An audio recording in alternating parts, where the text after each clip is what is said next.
depend on the type of financial instrument. These financial risks might be in the form of higher inflation, recession, bankruptcy, etc. So in order to minimize and control the exposure of investment to such risks, fund managers and investors practice risk management. Risk management is the process of identifying, assessing, and controlling threats to an organization's capital and earnings. So this session has been organized to understand the concepts of risk management. It gives me immense pleasure in welcoming the resource person of today's session, Engineer Hema Prabha Vinsali. She is a graduate in civil engineering with masters in structural engineering from College of Engineering, Anna University, Chennai. She has more than 2 decades of experience in research, engineering, quality, organization excellence, and risk management. She started her career in Muscat, Oman, then transitioned to Structural Engineering Research Center under CSIR in Chennai, India, where she worked as Scientist B. Later, she joined General Electric in its research center in Bangalore. Within GE, she has handled roles across GE's aviation, oil and gas, and power business in India, Qatar, Abu Dhabi, and Dubai, from an individual contributor to team manager to subject matter expert to productivity and risk management. She is passionate about productivity, simplification, change management. She has conducted several workouts, performed RCAS, ran business analytics, created regional operating metric, KPIs, and dashboards, enabling data-driven decision-making, functioned as Black Belt and ISO 9000 internal auditor. We are very happy to hear you, ma'am. Now I hand over the session to Engineer Hema Prabha Vinsali. Thank you, Mrs. Sudha, for that kind introduction. I'm really very excited to be here within the academics after several years. I always wanted to do this at some point of time, but because of being away from country and managing the vacations against the academic calendars had always been a challenge. So was not able to do this so far in the last 20 years. And now I have an opportunity amidst COVID situation. So thanks to Mrs. Sudha for giving me this opportunity. And I'm very glad to speak to you, the forum from Kamaraj University. So before I go into about the risk management, maybe let's the current situation. So the current COVID situation has posed us with a lot of risks. So we are challenged with a lot of risks and uncertainties around it. And a lot of our plans are all being cancelled and nullified, and we are kind of restricted to sit at home and do our work. And this uncertainty that has come in our life is a big risk that we are all facing. Similarly, every decision that we take in life, they all have some form of risks in some form or other. So let me share the presentation 1 second.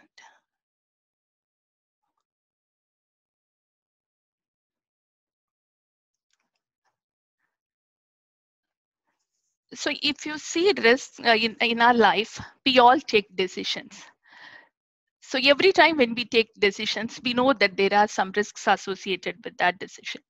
So whether we like it or not, there would be some positive effects and say there would be some negative effects. So I would say life itself is a risk management. Though we don't call it as risk management per se, there is a lot of risk management activities we all do in our life. So what is risk management? Risk management is managing risk. So what is risk? Risk is any uncertain event that happens in our life. So any uncertain event, be it in life or be it in project or a condition. So any condition which has changed from what we have anticipated. So that is a risk. Risk management is all about coming up with a structured process to manage these risks in business scenario or in personal scenario or in a social scenario. In this world of COVID-19, risk management is an important characteristics that has been used by all the leaders in the forefront. This is a big risk the society is facing, the governments are facing, the country is facing. What started as a health issue has become a social problem, an economical problem, and a political problem. If you see, like the World Economic Forum has been always predicting pandemic as a big risk, but none of the organizations were really anticipating a pandemic of this magnitude, which can halt all the operations for almost more than 2 months. No actions anywhere. Everyone is working from home, or even schools are happening from home. This was never anticipated. Such a risk this pandemic has brought into the world. Generally, risk management is seen as a financial risk management. Most of the banking sector companies, the finance companies, they all have a risk management function. There is a risk manager who manages the risk of portfolios. There are risk managers who manage the credit risk of the parties who have taken the loans from the banks. But risk management in the context of other companies have not been taken very seriously until a decade back. Only a decade back, enterprise risk management, right? Managing risk as an enterprise. So managing risk in every organization has become an important function. There are risk management offices which are formed. So there are senior risk officers in every organization. Most of the bigger technology companies now coming next step from the banking sector. So there are risk management office with risk managers who do the risk management activities. So today, in today's world, enterprise risk management is becoming an important, essential asset of every company. So before we move into this presentation, let me just give a brief of what I intend to share today. So I will take you through what is risk management, who does risk management, how is risk management done, and why is it required for us, and at the end, what are the tools used to manage risk, and what is in it for you as students and academicians. What is really in it for you in risk management? So I know that most of you who are here are maybe Generation Y, and you're all more into IT gadgets and you prefer to take notes in IT and all. So, but I would suggest you to have a piece of paper with you as we practice. We can use that to practice a couple of risk management tools that I'll be sharing at the end of the presentation. So just grab a paper and a pen with you before we go into the session.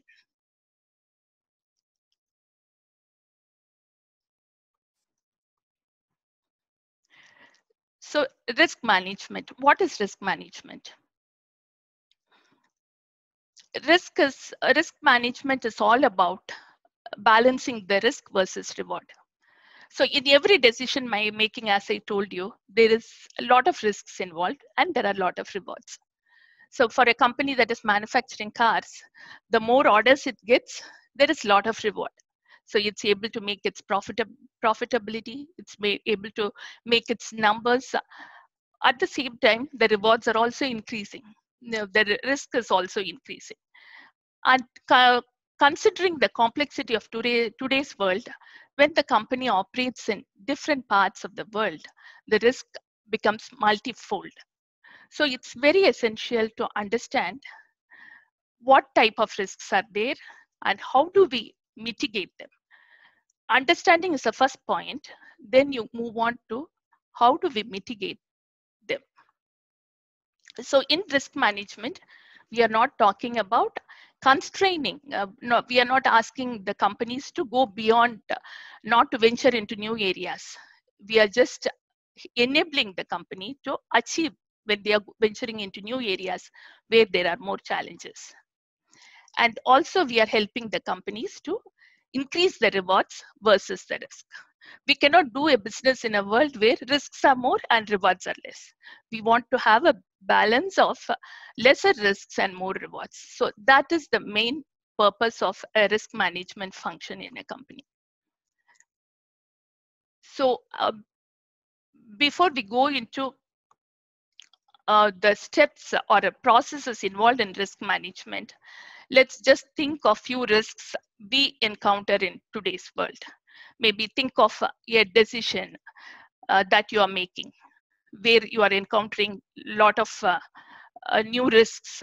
So for example, if I say about a student who is passing out now, maybe he's having a lot of risks of getting a job, risk of going to a higher studies, is the college admissions, when is it going to start, and the education institutions are facing the risk of are we going to have enough enrollments.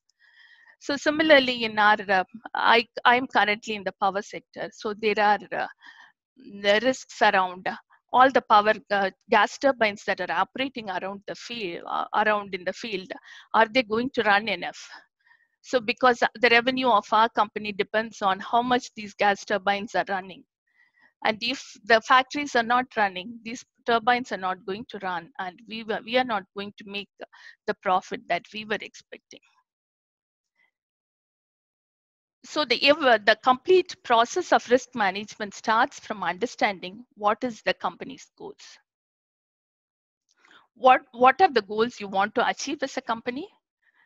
So for us, maybe it's increasing the sales of number of gas turbines. For an educational institution, maybe increasing the number of students and making them successful. This is a company goal. And when the environment changes, what are the kinds of risks that come across towards this company goals? So identification of risks. That is the first step in any risk management process. Identify what are the risks you anticipate when the environment changes. How am I going to handle these risks? So before you go into handling the risk, understand what are the risks out there. How am I going to handle them comes next. Then out of, maybe there is umpteen number of risks, but all of them may not be critical to your particular business or your area of work. So then comes the question of prioritizing risk. So how do I rate these risks? Which are more critical for me? Which are less critical? Okay, these kind of risks I can manage. I really don't have to do much about it in advance. I can start working on it when it comes. So there are some low priority risks also. Finally, what is the risk mitigation plan? So I know what are my risks. I have prioritized them. Now I should know how I am going to mitigate these risks and how I will manage them. That is the next step. And continuously having this process of monitoring and cascading this risk process becomes a enterprise risk management. So as an enterprise risk management organization, they are constantly looking at the risks of at a company level. So if for a company level, there are risks. Now there are a lot of risks. Now we have the health risks of employees, we have the IT risks, the security risks of the data that is being processed. Now there are people connecting for a company from so many locations, and there is thousands of data getting transferred through servers from one location to another. So how strong is the security system of the company? So there is a big number of people working on the security risks. Then we have the environmental risks. When the gas turbines are installed at site, we have a lot of activities that are happening, and there could be hazards that should be avoided. So there is an environmental people who manage these risks. In the same way, identify them, prioritize them, and mitigate them. So risk management is, in simple forms, is identification of risks, prioritization of risks, and mitigation of risks. If you have any questions, feel free to type in the chat box. Maybe as and when you get them, we can pass in between and handle it, or towards the end of the session.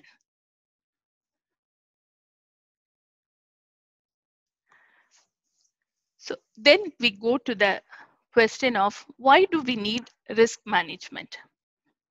Is it really essential? I talked about it a bit in the beginning. The world has become so uncertain now. So there is, this is a new term they use to describe today's world, VUCA. I'm not sure how many of you are already familiar with it. So this has become the new normal for us. It is volatile.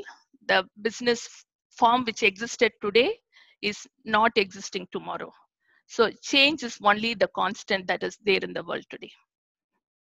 There is a lot of uncertainties. The policies of government change every day. There are security risks that come in every day. The political environment changes so fast. And with all this, there is a lot of complexity that are coming in. And these factors have made the world very ambiguous. There is lack of clarity on how to proceed. Today we hear this word unprecedented several times. No, there is always people talking about we are in unprecedented times. There are things that are happening, the decisions that are to be taken. The leaders are not aware of. That's why there is so much of mixed and confusion in their decisions, and the people are suffering. So there is ambiguity. So had there been a proper risk management in place, some of this ambiguity, some of this complexity could be handled better. Maybe we have a better clarity even in this chaotic environment. So the risk, as a job of as a risk manager, my job is mainly to help the organization in handling this risk in the different products that we have. So when we talk about risks, there could be different types of risks. So just to understand what risks we really have in the project, we really need to understand them and classify them in some way. So it helps us to drill down the risks that we encounter in the project. So this is a broad category of risks categorization, which you can think of. So external risks. So you assume yourself as the proprietor of a company which is having about 5 or 6 people, and you have certain revenue expectation in mind, and you have to have your need of fulfilling the needs of these employees. So you have to pay the salaries of these employees, and you have to pay for the infrastructure where you're operating, and you have to pay for all the bills and those kind of things. No? So there is this is a background you can assume, and then you can think of what are the different types of risks that business owner would have. So if you classify the risks as external risks, these are the factors which are beyond your control, the factors which are within your control and which are beyond your control. So external risks are external factors like government policies, subcontractors from whom you are buying something, suppliers who are providing you with some raw material, or the environment factors. So the environment is also changing very much. No? So all these factors which are all out of your control, these are all called as external risks. And then we come to the aspect of internal risk. So you are handling a project. So you want to say, for example, in that small organization, you want to publish a book. So that is maybe it's a publishing company, and its first project is to publish a book. So as it's working on that project, there could be some internal risks also. So they would have hired few people to do that, and one of the person leaves.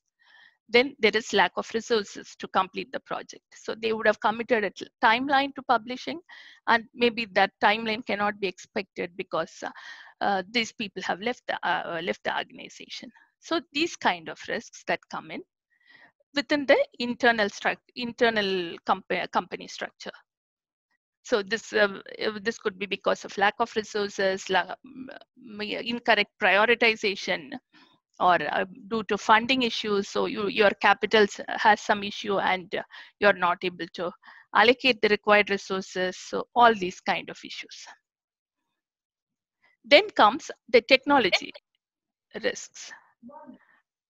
So if you have any technical issues in the product, so you are using a particular technology, so and that technology has not worked, it was working those days, and now you have seen some failures. So this is something we see very often in our power industry. So we install the big gas turbines at site, and they are generating power for the company. As the environment, the climatic conditions are undergoing drastic changes in different parts of the world. The temperatures are really rising so high, and some of these components get into all corrosion issues, and there could be failures at site which were never anticipated. So these kind of technical risks could be there.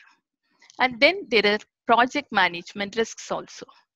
Like you estimated something, so when you are quoting for the project, you estimated something, you expected, you planned for a schedule, and you have communicated some deadlines that this would be submitted by this timeline, and this is the payment we will get during that timeline.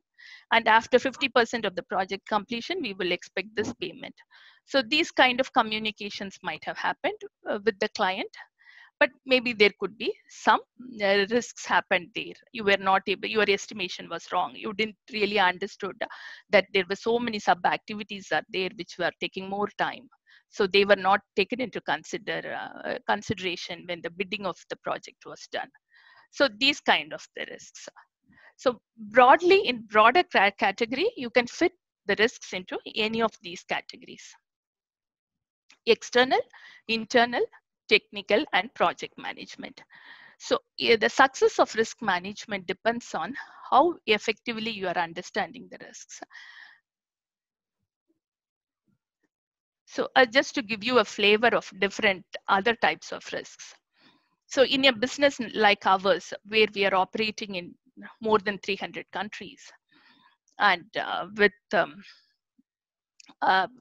employees located across so many countries, and we have so many other types of risks as well.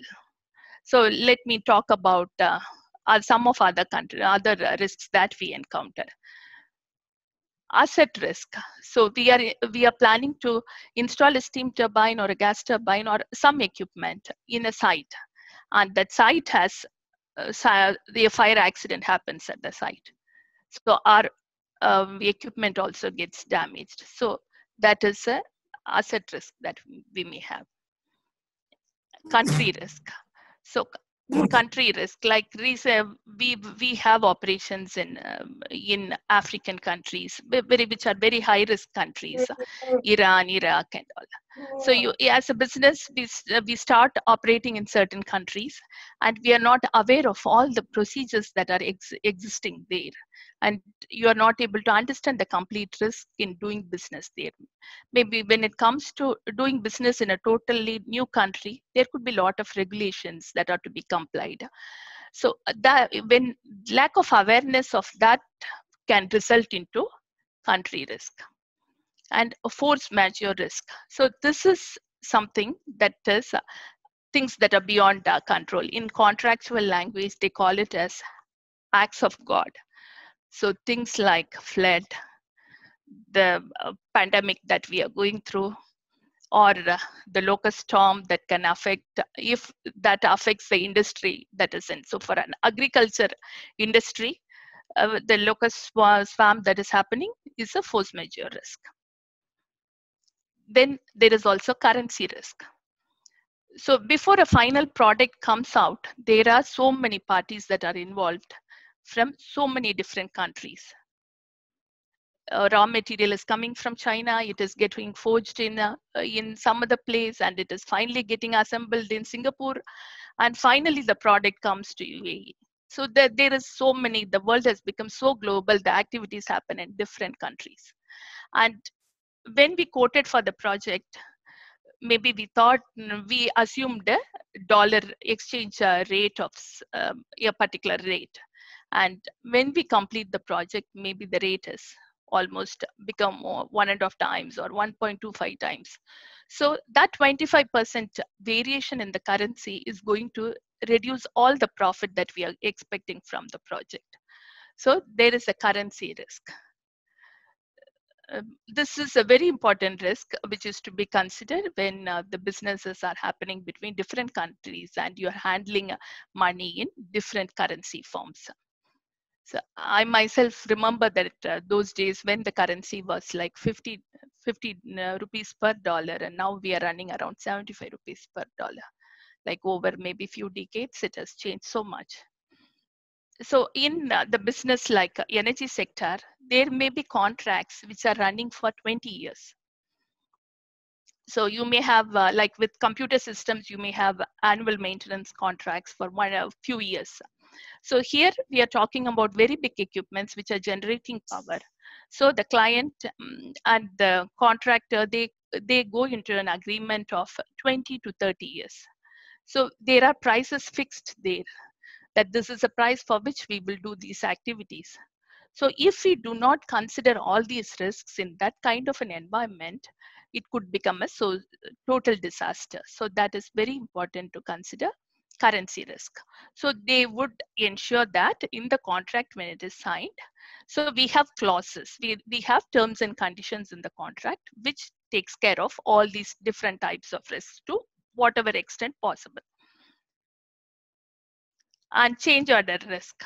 So this is like you are giving some of your work to a sub vendor, and he raises some change order because you didn't define your requirements properly, and so you had to pay him additional money.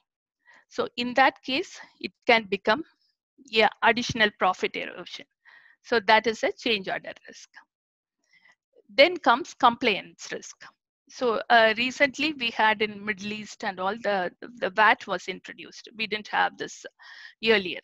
So this is a 5% introduction in UAE, and with COVID-19, they have changed this to 15% in Saudi.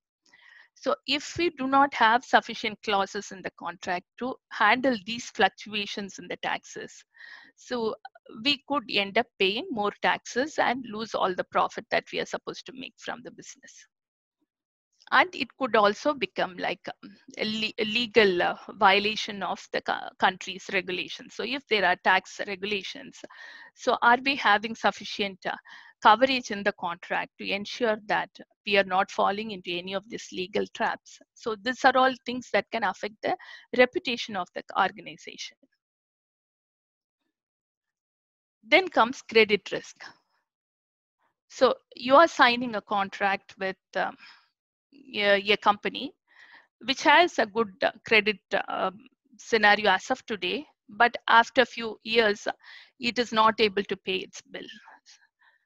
So then we are getting into the risk of not getting our payments. So these days we are hearing a lot of our banks getting into this problem because the people who have taken loans from them have not paid it. So they have got into this trap of credit risk. Then comes performance risk. So performance risk is like we have committed that this product that we are supplying will meet these performance guarantees that we are providing. If it is not meeting this performance guarantees, either we'll have to completely replace the product or repair the product, or pay the damages or pay all the losses for that product not performing to its expectations. So that is the performance risk.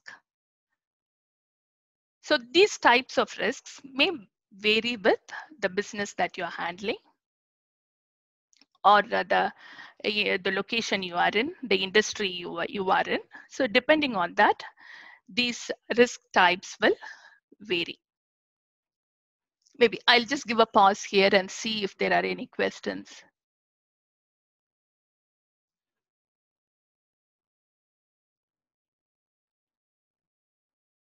Is there any questions? If you have any questions, you can raise your hand and then unmute and ask.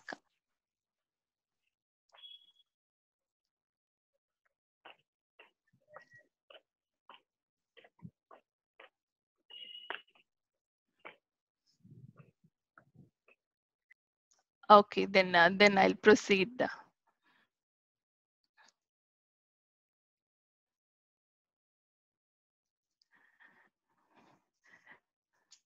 So risk management, we have several tools to understand the risks.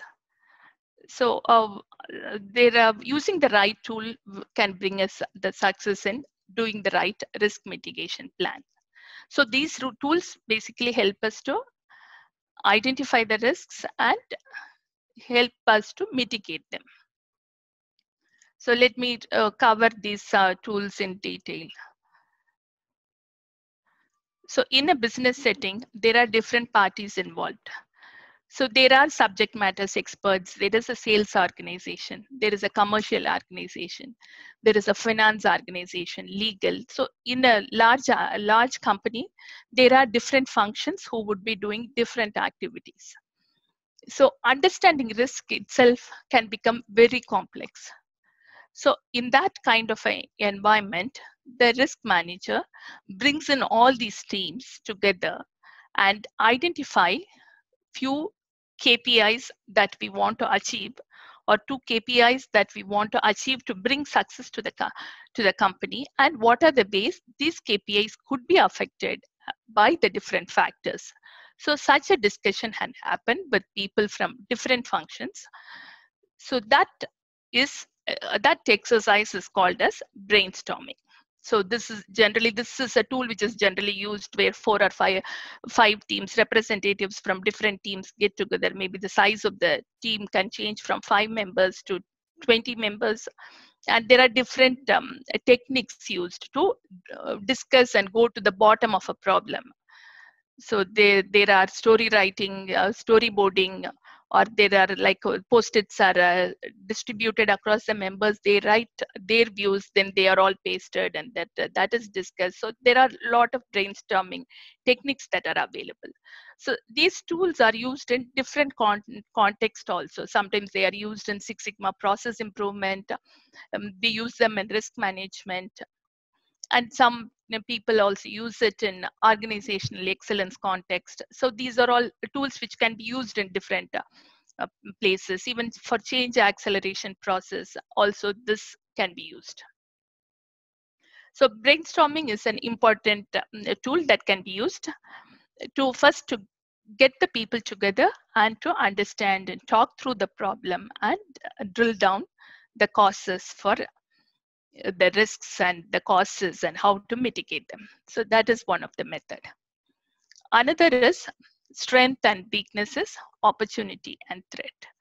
So this is also another method we can deploy to understand the risks from a different perspective. So you state what is your goal you want to achieve, and to achieve that goal, what are the strengths you have, what are the weaknesses you have, and what are the opportunities you have, what are the threats that you see, how you can convert the threats into opportunities. So this is an important exercise that is required by every company in today's world. Like you can see how the world is changing so fast, no? Like the car in recent newspapers, you would have read that all the car sales have has come down so much. One of the reason is the increase in Uber services, which is so available so at such a ease that no one wants to invest for a car and use it. No, you can just call a Uber with your app, and your service is available. You can go at your comfort without carrying any other risks. There is no need to have a car, maintain it. So there are things changing like that. So this SWOT tool can help you to understand what are such threats that are on the way that can affect your companies in the future. So when this is looked at from a bigger perspective for the company, it can really help you to drill down to the risks that are expected and how to mitigate them and how to come up with effective solutions for them. Another tool that can be used is risk register. So this is like a list of KPIs. You list down the key process indicators that you want to measure and how they affect the risks. And you can have a heat map of the risk register. So how many of these risks are low, medium, and high? And you have a map of a heat map of all the risks that you anticipate, and you monitor them periodically.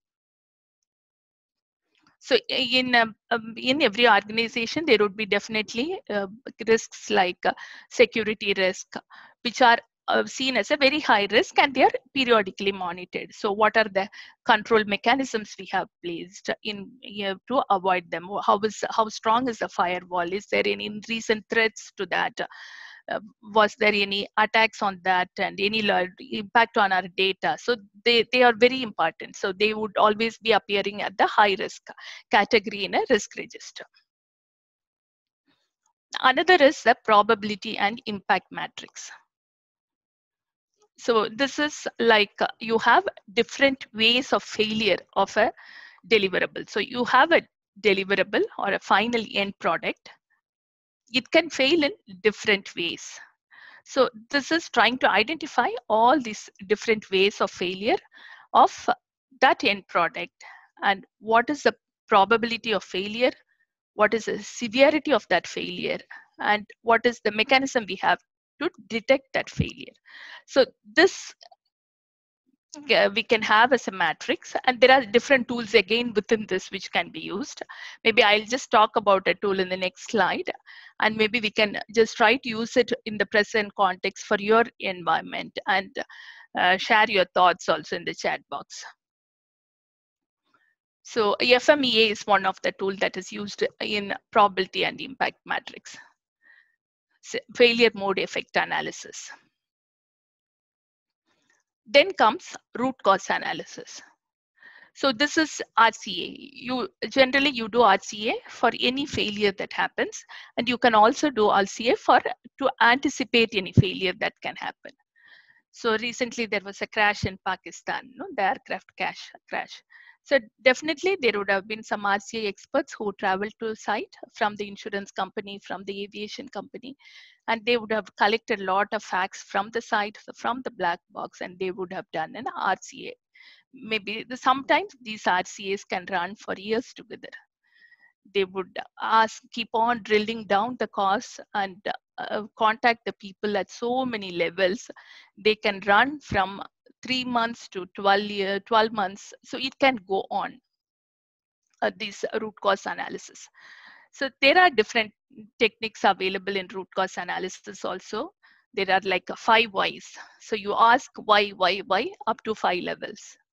So that is one way of doing a root cause analysis. Another is upper-low root cause analysis. There are several, you can use some mind mapping techniques also to do root cause analysis. So there are several visual tools available to do root cause analysis. So the idea is that risk is good. Actually, it is in one way it is good. Risk is what it is taking you beyond the comfort zone. If you do not have risk, it means that you are in a comfort zone and you are not able to, you are not getting new challenges, you are not getting new opportunities, you are stuck in your own comfort, and the growth is not there. But at the same time, if the risk is not controlled, it's like a fire. It can arise and destroy the organization. But if it is controlled, we can use it to cook our food. So that's the key of risk management. So using any of these tools can help us to come out successfully in the risk management. So let's go into the details of these two tools, SWOT and FMEA. So look at SWOT. SWOT is just a way of a picturization to think through the process. Risk is all about bringing some clarity to chaos. Risk management is all about bringing some clarity. So what you do is, I asked you guys to have a paper, no? Maybe you can just draw a square in your paper and put the 4 boxes in it. And as a student, if you are a student who is attending today's session, just think about what is your objective, what you want to achieve after you graduate from your college. What is that you want to achieve? How do you define success for you? And what do you want to do to achieve that objective? So what are the helpful attributes that you have that will help you to achieve the objective? List them down in your strengths section of the SWOT.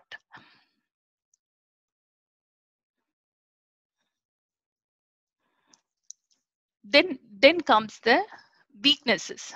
So they are harmful elements that will not help you to achieve your objective.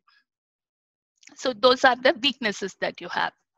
So maybe you can list them down there. So these are all internal. These factors are all internal factors. It's all internal. It's in your control. If you decide today that, okay, my strengths are that I have had good academics, so that is a strength that I have now gained a good expertise. I have used my college days effectively. I have done good with my studies. So that's a strength that you have. Maybe for an example of a weakness could be that you didn't build on your interpersonal skills, or your communication styles are not good enough to convince a person if you want to go into a sales, if sales is your passion. So you're not having those kind of communication skills. Or if you want to become a HR manager and you do not have a communication skill to talk to the employees, listen to them, so those are some of the weaknesses. So list them down there. So these are all internal in nature. Next comes the opportunities and the threats that you have. So what are the opportunities currently you see in the market with your kind of this? And what are the threats? If your strength increases, what are the opportunities that you have? If your weaknesses increases, what are the threats you have? And from the external environment, what are the opportunities that you have? What are the threats you have? Maybe list them down there. Maybe the threats that you see may be lack of jobs, reduction job cuts.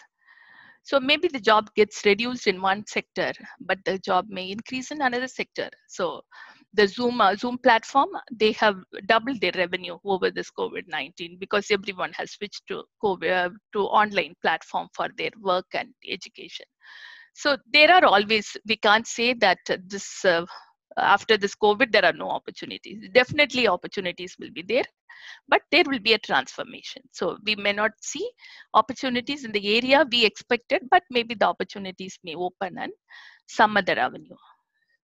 So think of that, and maybe you can do a SWOT analysis for yourself and identify a few areas where you want to, which you see are the critical areas you want to work on. And the tool can become a tool for your self-development also. Similarly, FMEA is another tool where we use it to identify what are the critical modes of failure. So, for example, take an example of car is not starting. You want to start the car and it is not starting. So then you try to understand what could have gone wrong.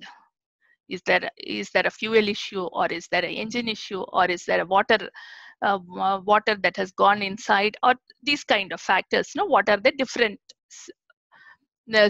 things that would have influenced this end result?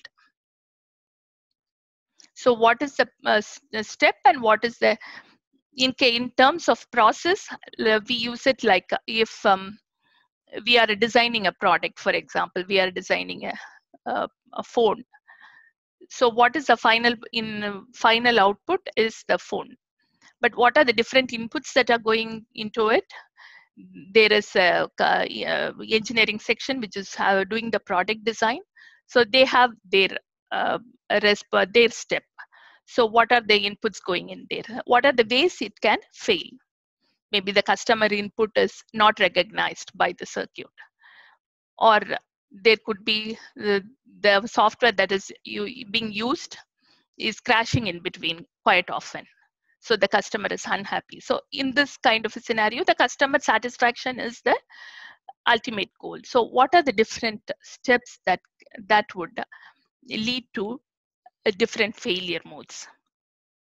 So what is the end product and what is the input that is going in there, and what are the ways it can fail? And what are the consequences if that fails?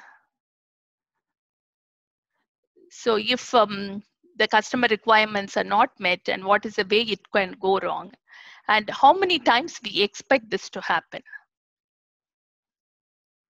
So here we talk about severity, occurrence, and detectable. So detectability. So is there a mechanism we have in place to detect when this input fails? So what are the functions we have in place to detect it? So whenever a product is designed, they always make sure that they investigate all these steps that are involved, and then after identification, so generally the severity, occurrence, and detectability, they rank it from 1 to 10. So they use numbers from 1 to 10 to rank them, and the product of these three numbers is called as a risk priority number. So that is used to prioritize the risks. So I talked about risk prioritization in the beginning. So this tool can help you to identify and also prioritize the risks. So just applying this FMEA in the context of education institutions. So student success is the education institution's output. So what are the inputs to that? The number of students. So one of the step could be the student admission reduction. So that is an input that can be a failure mode because of COVID. So what is the severity of that? What is the occurrence? And how is the detectability? So these kind of, there are different factors that we have. So the infrastructure may not be able to be, you cannot allocate infrastructure development because of the situation. So that could also be a lack of up-to-date technology availability in the institute can be a one. So this has become a bigger problem even in US now. Like I can see a lot of articles writing about the admissions going down for the next academic year. So this is a big risk. So if you want to understand it further and understand what are the actions that can be taken, this FMEA is a great tool to use there. So it's going to give you an idea on severity, occurrence, and detectability, and how we use that to rank the risks and mitigate them.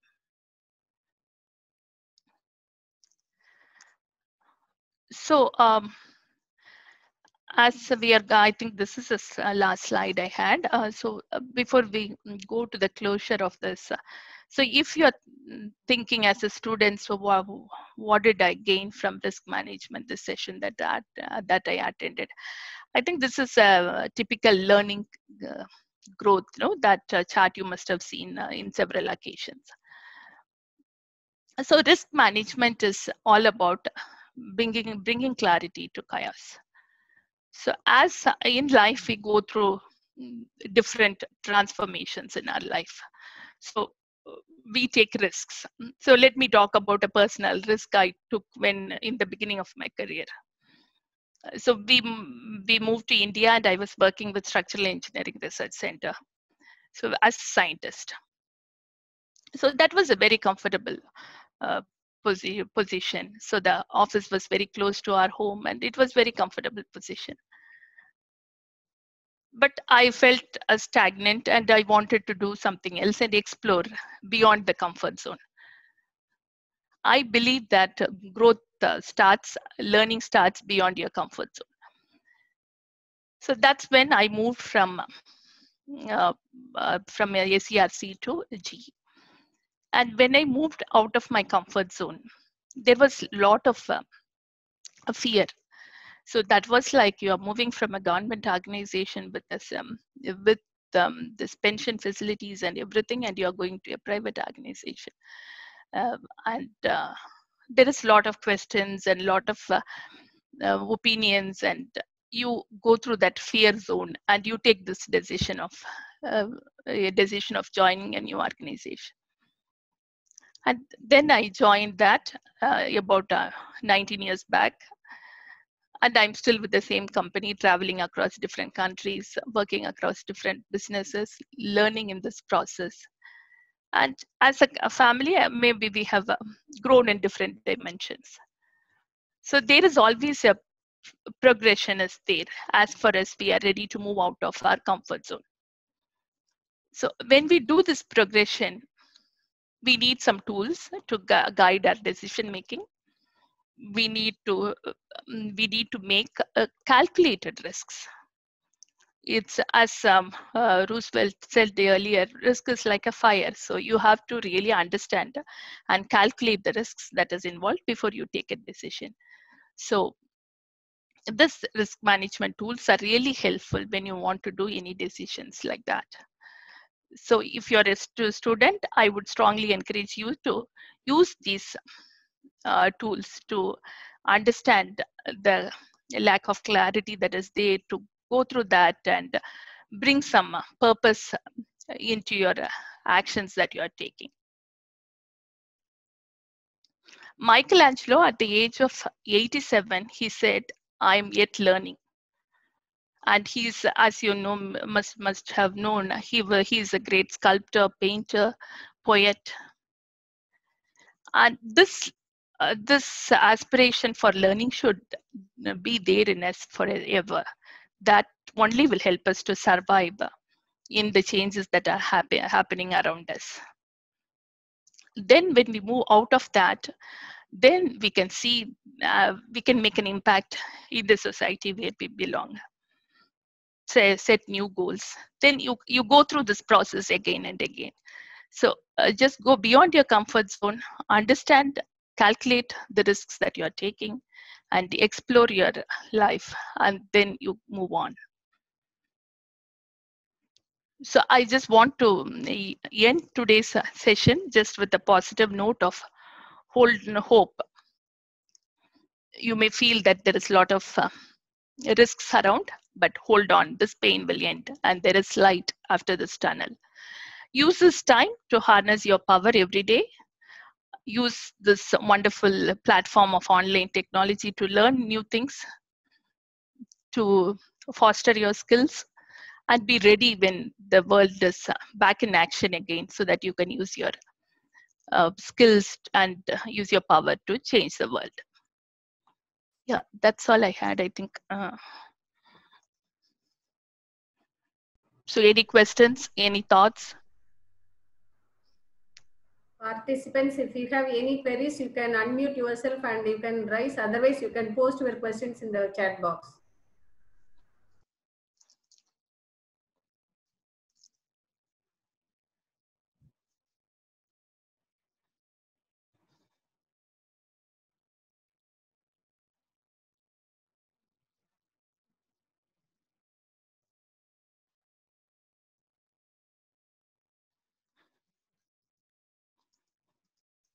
So only in 2 occasions there are no questions. Either you have not understood it fully, or you have not not at all understood anything. There is one question. What is the difference between risk in software and risk in business?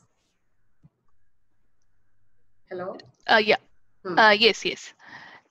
No, there is not a big difference in risk in software and risk in business. They are all the same. So I talked about different variety of risks. No, maybe in software it's more of a, if you are talking about risk in software development. So when you are developing a software, what are the risks? So in that case, you are thinking about how your code would fail. So what are the different ways this code can fail? So that is the way you will look at risk in a software development portion of your work. The risk in business is what I talked about. No, the risk in earning the profit that you have anticipated when you signed for that particular business.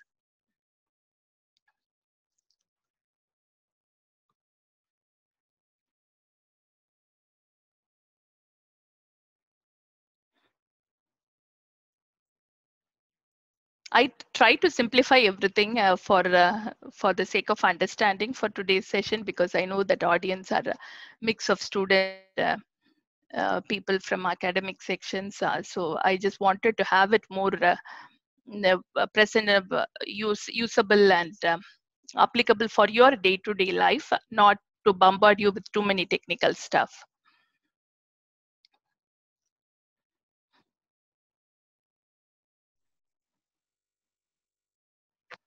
Hello. Yeah. Hema, can you hear me? Yes, sir. I can hear you. Hema, this is Perumal here. Yeah. Nice presentation. Thank you, sir. I'm myself enterprise risk management expert. I've done my course in ERM. Oh. And I ran my business. I'm Sudha's classmate. So I just wanted to it? Oh, nice to meet you. Yeah, I just wanted to join in and listen to your presentation. It was really nice. So thank you. Thank you for the feedback. Anyway, I just wanted to give you a feedback. So it's good. So we'll keep in touch. Oh, sure. Sure, sir. Right. Thank you, Hema.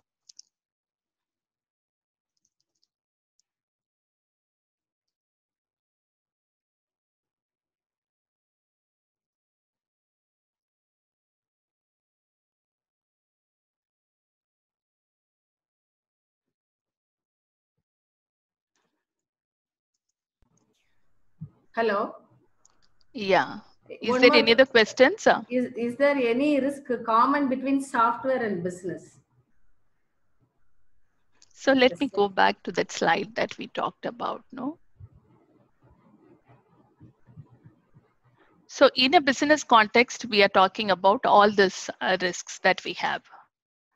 So when you have a software development, I would say the compliance risk is also an important thing. So you have a software module that is supposed to work in a particular country, and you are using so many data. So you have a data protection laws and regulations in that country. So are you having enough security systems in your software to handle to address the requirements of the country? So compliance risk would be an important aspect in software. In project risk could be an important aspect. So in the project planning, you may have considered so many resources, the schedule, everything. So that is an important risk. So there could be a lot of common risks between the business and software development kind of an environment. And performance risk also. So you would have, when you sign a software company which is signing a deal to supply a software to maintain a ticket booking or maintain an employee database or something like that, they would have signed on certain performance requirements. So if your tool is failing, then that is a performance risk there. So I would say it is not the software versus business. It depends on your geographical presence of your business versus your that's where more risks come into picture. If you are restricting your operations to one country, maybe some of these risks you will not have at all. The currency risk you will not face. A credit risk is another risk. You both software and business, your geographically dispersed business can also face, and also a locally based company can have the credit risk. So that can happen.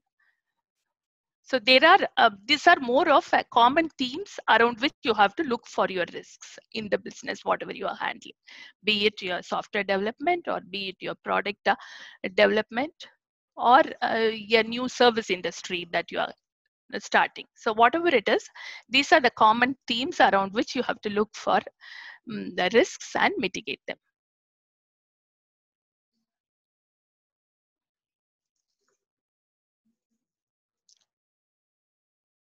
Hope I answered the question. Participants, if there are no more queries, then we'll wind up the session. Mrs. Swatika? Hello? Ma'am? Will you please give the vote of thanks? Okay, ma'am. Sure, ma'am. Okay. Good evening to one and all.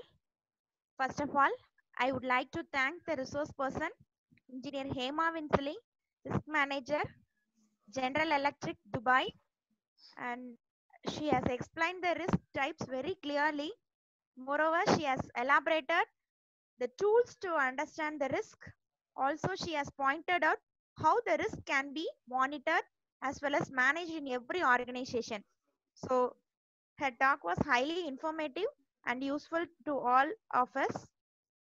On behalf of our institution and Department of Computer Science and Engineering, I wholeheartedly thank you, ma'am, for your valuable speech. Thank you, ma'am. Yeah, thank you. Thank you for your kind words. Thank you, ma'am. Thank you, one and all. Thank you, participants. Yeah. Thank you, everyone, for joining. Hope you had a good time. Thank you so much. Okay. Thank you, Mrs. Sudha, for this opportunity. Then I'll take leave now. Okay, ma'am. Okay.